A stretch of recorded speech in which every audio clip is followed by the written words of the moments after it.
After a stem cell injection, you're going to be getting an unloading brace just like this. The doctor itself will make sure that all these straps fit your size properly. So when you take it on and off, all you have to do is snap it in just like we're doing right now. And it's pretty easy. There you go.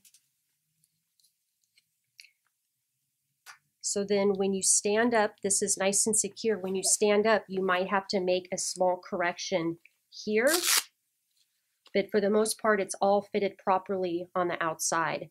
The last part to it is the doctor or the nurse practitioner will make an adjustment in order to take pressure off the medial side of your knee or the lateral side of your knee, depending on the problem that you had. But that will be done by the doctor.